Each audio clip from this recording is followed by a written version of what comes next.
Welcome back to my channel study humanities. और कैसे हो आप लोग? आई होप आप लोग अच्छे होंगे। आज मैं आप लोगों के लिए लेके आई हूँ क्लास 12 इकोनॉमिक्स का चैप्टर नंबर 11 जो कि है foreign exchange rate. Macro economics की ये जो आपकी बुक है उसका चैप्टर 11 है। तो आज हम इस चैप्टर को पढ़ने वाले हैं जिसमें हम पढ़ने वाले हैं, स्टार्ट करेंगे। सबसे पहले बात करते हैं फॉरेन एक्सचेंज रेट के बारे में। तो फॉरेन एक्सचेंज रेट का मतलब होता है जब एक करेंसी के यूनिट को दूसरी करेंसी के यूनिट में बदला जाए तो वो फॉरेन एक्सचेंज रेट होता है। जैसे फॉर एग्जांपल जब हम डॉलर की बात करते हैं तो जैसे $1 85 रुपीज़ का है, तो $1 को इंडिया की यूनिट में बदला गया, डॉलर को रुपीज़ में बदला गया, तो ये फॉरेन एक्सचेंज रेट निकल के आ गया कि जब भी हम ट्रांजेक्शन होगा तो $1 इज़ इक्वल्स टू 85 रुपीज़। ठीक है, तो एक बंदा जो यूएस से ट्रेड कर रहा है या एक्सपोर्ट या इंपोर्ट कुछ भी कर रहा है, तो जब भी $1 की बात हो जाएगी तो $1 में वो 85 रुपीज़ का सामान ले सकता है। देन हम बात करते हैं कि फॉरेन एक्सचेंज रेट होते कितने प्रकार के हैं। फॉरेन एक्सचेंज रेट 3 प्रकार के होते हैं, flexible, fixed and manage floating system. अगर हम बात करें फिक्स्ड की, तो फिक्स्ड में क्या होता है, जो एक्सचेंज रेट होता है वो कौन फिक्स करता है, वो गवर्नमेंट के द्वारा फिक्स किया जाता है। फ्लेक्सिबल में जो मार्केट फोर्सेस होती हैं, मार्केट सप्लाई होती हैं, वो डिटरमाइन करती हैं कि कैसे जो एक्सचेंज रेट होगा वो फिक्स्ड होगा। अब बात करते हैं मैरिट्स और डीमेरिट्स के बारे में। तो मैरिट्स, अगर हम बात करें मैरिट्स की, तो मैरिट्स अगर हम फिक्स्ड एक्सचेंज रेट के मैरिट्स की बात करें तो ये स्टेबिलिटी इंश्योर करता है। ठीक है, स्टेबिलिटी इंश्योर करता है, कैपिटल मूवमेंट को और इंटरनेशनल ट्रेड को प्रमोट करता है। ऑल्सो स्कोप स्पेकुलेशन नहीं होगी इसके लिए। और यह गवर्नमेंट, क्योंकि गवर्नमेंट फिक्स करती है, फिक्स एक्सचेंज रेट में गवर्नमेंट फिक्स करती है, तो इसके वजह से इन्फ्लेशन नहीं होती, महंगाई नहीं होती। ऑल्सो ये फॉरेन कैपिटल को भी अट्रैक्ट करती है।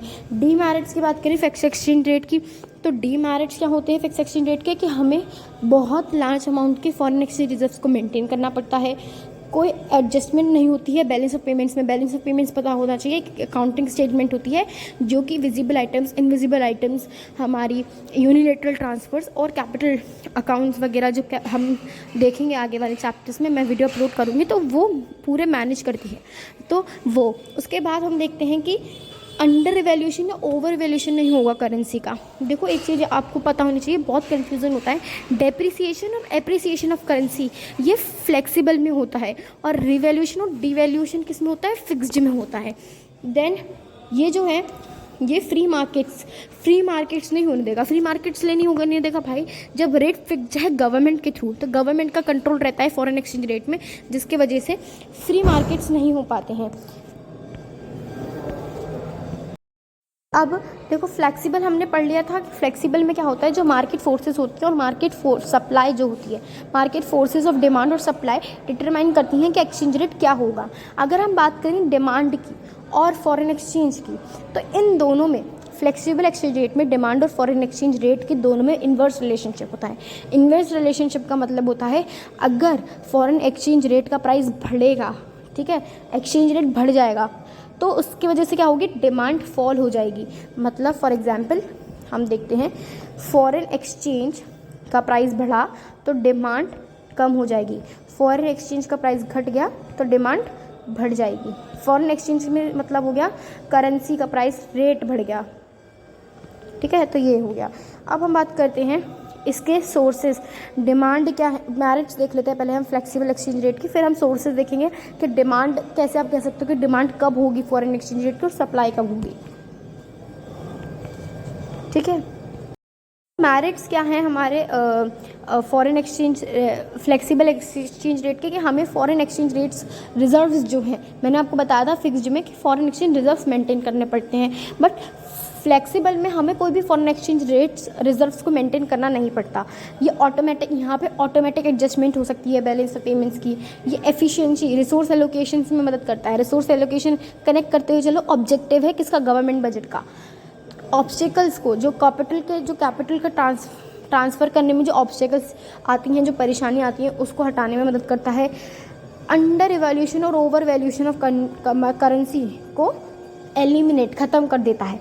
फिक्स्ड में ये डीमेरिट था कि ओवर वैल्यूएशन या अंडर वैल्यूएशन हो सकता है करेंसी का, ये उस डीमेरिट को नहीं होने देता। उसके बाद ये प्रमोट करता है वेंचर कैपिटल को ये प्रमोट करता है, कैपिटल इन्वेस्टमेंट्स को प्रमोट करता है। देन डीमेरिट्स देख लेते हैं। तो fluctuation in future exchange rate, future में एक्सचेंज रेट में फ्लक्चुएशन आ सकती हैं क्योंकि ये फ्लेक्सिबल है और डिमांड और सप्लाई के ऊपर होता है निर्भर। तो डिमांड बढ़ेगी तो ये कम हो सकता है, फ्लेक्सिबल फॉरेन एक्सचेंज रेट बढ़ेगा तो डिमांड कम हो सकती है। तो इसलिए क्या होता है आगे जाके इसमें कोई फिक्स्ड नहीं है, तो आगे जाके हम चेंजेस देख सकते हैं इसमें। इंकरेजेस स्पेकुलेशन होगा क्योंकि फिर से वही बात, फ्लेक्सिबल है, फिक्स्ड नहीं है। इंटरनेशनल ट्रेड और इन्वेस्टमेंट्स को डिस्करेज कर देता है। क्यों भाई, जब फिक्स्ड नहीं है, जब उन्हें पता है कि आगे जाके चेंजेस आ सकते हैं, तो इंटरनेशनल ट्रेड और इन्वेस्टमेंट उतनी नहीं हो पाती है और मार्केट इनस्टेबिलिटी की सिचुएशन यहाँ क्रिएट हो जाती है। ठीक है, भले ही अंडर वैल्यूएशन और ओवर वैल्यूएशन नहीं होने देता करेंसी का, पर इंस्टेबिलिटी हो जाती है क्योंकि फिक्स्ड नहीं होता, फ्लेक्सिबल होता है, डिमांड के और सप्लाई के बेस पे डिटरमाइन किया जाता है। अब determination of equilibrium foreign exchange rate से हम ये देख लेते हैं कि हमारा जो क्या कहते हैं जो हम देखेंगे कि अब सोर्सेज क्या हैं डिमांड के और सप्लाई के। तो सोर्सेज की बात करें, अगर सप्लाई की सोर्सेज की बात करें डिमांड की फॉरेन एक्सचेंज रेट की, क्या कारण है कि डिमांड बढ़ सकती है या घट सकती है। तो to purchase goods and services from the rest of the world, जब ये लगता है कि हमें बाहर से किसी और देश से हमें जब गुड्स एंड सर्विसेज को परचेज करना होता है तो फॉरेन एक्सचेंज रेट्स की डिमांड बढ़ जाती है। Foreign exchange financial to purchase financial assets को खरीदने के लिए फॉरेन कंट्री से हमें क्यों फॉरेन एक्सचेंज की करेंसी की हमें ज़रूरत क्यों है, बाहर के देश की करेंसी की ज़रूरत हमें इसलिए है जब हमें कोई गुड्स एंड सर्विसेज कोई एसेट्स चाहिए हो हमें बाहर से, तभी तो हम लेंगे। तो इसलिए यही बता रहा है कि हमें जब बाहर से फाइनेंशियल एसेट्स को खरीदना होता है तब इसकी डिमांड बढ़ जाती है। Directly in shops and factories, foreign countries में हमें कोई फैक्ट्री लगानी है, कोई शॉप बिल्डअप करनी है, उसके वजह से भी डिमांड बढ़ जाती है। गिफ्ट्स और ग्रांट्स जब हमें अब्रॉड करने होते हैं, हमें कोई गिफ्ट भेजना है अब्रॉड, डायरेक्टली भी हम भेजते हैं, अपनी फैमिली मेम्बर्स हमारे अब्रॉड रह रहे हैं तो उन्हें भेजते हैं, तो वो भी सोर्सेज हो गया। Speculate on the value of foreign currency, foreign currency की वैल्यू में स्पेकुलेशन लाने के लिए भी डिमांड बढ़ाई और घटाई जा सकती है। और टू अंडरटेकन फॉरेन टूर्स, बाहर टूर ले जाने के लिए भी जब हमें टूरिस्ट जब आते हैं या टूरिस्ट का आना या जाना, तो उसके वजह से भी जो डिमांड है वो बढ़ सकती है। The supply of foreign exchange हमने डिमांड तो देख ली थी कि डिमांड जो है फॉरेन एक्सचेंज के साथ उसका इन्वर्स रिलेशनशिप होता है, बट सप्लाई का पॉजिटिव रिलेशनशिप होता है। अगर फॉरेन एक्सचेंज रेट बढ़ेगा तो सप्लाई भी बढ़ेगी, ऑब्वियस सी बात है। किसी भी इकोनॉमी में जब किसी कमोडिटी की डिमांड बढ़ती है तो उसकी सप्लाई भी ऑटोमेटिकली बढ़ जाती है। तो इसलिए यही बताया हुआ है कि कैसे जब सप्लाई बढ़ती है फॉरेन एक्सचेंज रेट बढ़ता है या फॉरेन एक्सचेंज रेट की डिमांड बढ़ती है तो उसकी सप्लाई भी बढ़ जाती है। अब हम देखते हैं sources of supply of foreign exchange कि कैसे सोर्सेज हैं जिससे सप्लाई होती है फॉरेन एक्सचेंज की। पहला है direct purchase of bye foreigners in domestic market. जब हमारी कंट्री की मार्केट में हम ये देखें कि परचेसर्स जो हैं फॉरेनर्स हैं, फॉरेनर्स डायरेक्टली आके हमारे डोमेस्टिक मार्केट से सामान खरीद रहे हों, तो वो क्या होता है सप्लाई बढ़ाने का एक तरीका होता है, इससे सप्लाई बढ़ाई जाती है। फॉरेनर्स डायरेक्टली इन्वेस्ट कर रहे हो डोमेस्टिक मार्केट में, डोमेस्टिक मार्केट मतलब हमारी कंट्री की मार्केट, इंडिया की मार्केट। जैसे हमारी बात करें तो हमारी मार्केट हो गई डोमेस्टिक इंडियन, और कोई अमेरिकन पर्सन है तो उसकी डोमेस्टिक मार्केट अमेरिका मार्केट हो गई, अमेरिकन मार्केट हो गई। Remittances by non residents, remittances का मतलब हो गया आप यहाँ रह रहे हो इंडिया में, आपके मामा चाचा फूफा बुआ जी ताई जी ताऊ जी किसी ने भी रेमिटेंसेस मतलब आपको पैसे भेजे अब्रॉड से, तो वो हो गया remittances by non resident living abroad. Flow of foreign exchange due to speculative purchases by NRI non residents of India, वो अगर यहाँ पे कोई परचेजेस कर रहे हों तो उसके वजह से भी फ्लो बढ़ जाता है। एक्सपोर्ट ऑफ गुड्स, जब गुड्स का हम एक्सपोर्ट ज़्यादा करते हो तो सप्लाई फॉरेन एक्सचेंज रेट की बढ़ जाती है। ठीक है, also foreign direct investment as well as portfolio investment from rest of the world. अब इसमें एक चीज़ याद रखना कि सप्लाई में एक बढ़ने का कारण होता है हमारा FDI and FII foreign institutional. ठीक है, तो ये भी एक कारण है हमारे सोर्सेस, ये भी एक सोर्स है सप्लाई का। तो हमने ये देख लिया कि डिमांड का तो है, जो डिमांड है फॉरेन एक्सचेंज रेट से उसका इन्वर्स रिलेशनशिप होता है, एंड जो सप्लाई है उसका डायरेक्ट या पॉजिटिव रिलेशनशिप होता है हमारे एक्सचेंज रेट के साथ। अब हम देख लेते हैं हमारा manage floating system. Manage floating system क्या होता है? ये एक ऐसा सिस्टम होता है, ये ना दोनों के मिक्स से होता है। मिक्स मतलब फिक्स्ड के भी थोड़े से उसने कंपोनेंट्स ले लिए और फ्लेक्सिबल के भी। कैसे? फिक्स्ड में क्या होता है, गवर्नमेंट कंट्रोल करती है, यहाँ पे सेंट्रल बैंक कंट्रोल करती है। सेंट्रल बैंक एक्सचेंज रेट को डिटरमाइन करती है, मार्केट फोर्सेस से डिटरमाइन होंगे, पर सेंट्रल बैंक इंटरवेन न करती है उसमें, बीच में बिटवीन में सेंट्रल बैंक रहती है। तो ये हमारा मैनेज फ्लोटिंग सिस्टम हो जाता है।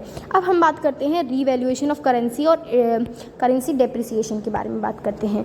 तो देखो, रीवैल्यूएशन ऑफ करेंसी का मतलब हो गया जब करेंसी गवर्नमेंट या monetary authority of a country, अभी हमारी सेंट्रल बैंक जैसे RBI है, वो एक्सटर्नल वैल्यू अपनी डोमेस्टिक करेंसी की वैल्यू को बढ़ा दे तो वो रीवैल्यूएशन हो गया। जैसे अब $1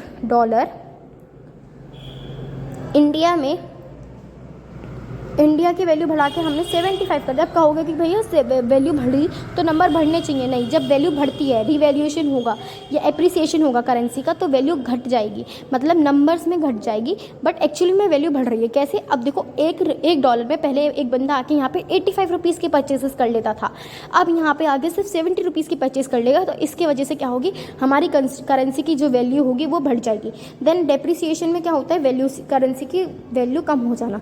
जैसे डेप्रिसिएशन का मतलब होगा कम हो जाना। तो जैसे 85 रुपीज़ में कोई बंदा $1 में 85 रुपीज़ की चीज़ें खरीद लेता था, अब वो करेंसी की वैल्यू घट गई तो 95 रुपीज़ की चीज़ें अब वो इंडिया में ख़रीद पा रहा है। तो इसके वजह से क्या हो रहा है, हमारी कंट्री की वैल्यू कम हो गई, करेंसी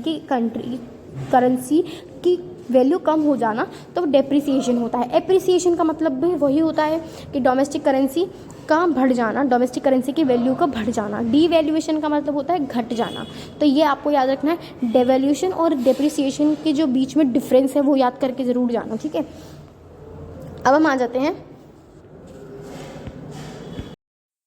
हैं last topic of foreign exchange rate, जो कि है डिटर्मिनेशन ऑफ इक्विलिब्रियम। इक्विलिब्रियम कैसे लाएंगे फॉरेन एक्सचेंज रेट में? तो फॉरेन एक्सचेंज रेट में इक्विलिब्रियम जब आ सकता है जब demand is equals to supply, जब सप्लाई और डिमांड फॉरेन एक्सचेंज रेट के इक्वल होगी।